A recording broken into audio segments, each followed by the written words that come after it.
हमारी जो पार्टी अभी शांति दूत जन कल्याण पार्टी की आज मैं घोषणा करता हूं, ठीक है। और मेरे ही नगर सेवक में हर ये सिर्फ जैनों की पार्टी नहीं है, राजस्थान 36 कोम, जितने भी 36 कोम होंगे, जेवढे पण मारवाडी असेल तेवढे पे गुजराती असं सर्व एक होऊन आमची नगरपालिकामध्ये आम्ही आमची वाघ उभे करू, ठीक आहे। नमस्कार, मी गणेश आणि आज मुंबईमध्ये जैन संघटनेची एक कॉन्फरन्स झाली, प्रेस कॉन्फरन्स।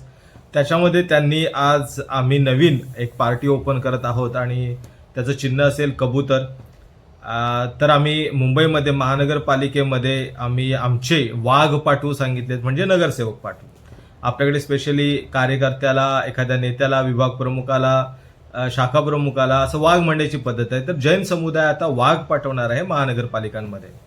सो मी मागे पण म्हटलेलं आणि आता पण तेच परत सांगेन की शेवटी इन द एंड जो खरा चेहरा होता, ज्या खऱ्या गोष्टी होत्या त्या आता बाहेर येतात की जैन समुदायाला हाच एक समुदाय असा वाचलेला, जो राजकारणापासून दूर होता, जो उद्योग व्यवसायामध्ये होता, आपापल्या कामामध्ये होता तर इनडायरेक्टली राजकारणामध्ये सक्रिय होता, पण आता तो उघडपणे समोर आलेला आहे आणि आपली ताकद दाखवण्याचा त्यांचा प्रयत्न आहे।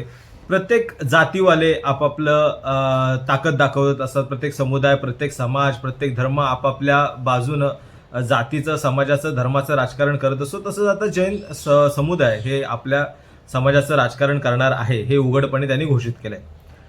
तर कबूतरखान्याचा, दादर येथील कबूतरखान्याचा हा वाद हा का पेटवण्यात आला होता, का मुद्दामहून तो पेटवला होता, हे आता सरळ स्पष्ट होत आहे।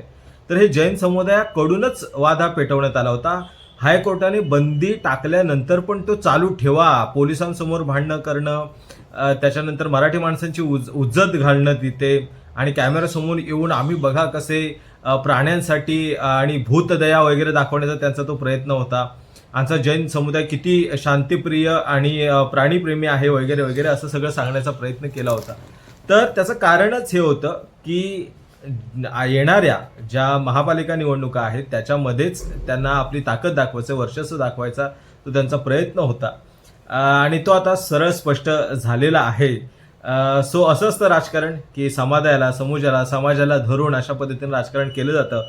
एखादा वाद पेटवला जातो, एखाद्या कोणाच्या तरी जातीवादी उच्चार करून, जातीयवादी बोलून काहीतरी कोणाच्या तरी कानफाडीत मारलं जातं, मारहाण केली जाते। मग तिकडचे जातीवाले या जातीवरती बोलतात, इकडचे जातीवाले पुन्हा पेटतात, आपल्या मुलाला मारलं वगैरे वगैरे। सो अशा जातीवादी, सामाजिकवादी राजकारणापासून दूर राहा आणि विकासावरती जी लोक बोलतात त्यांनाच आपण नेहमी समर्थन केलं पाहिजे।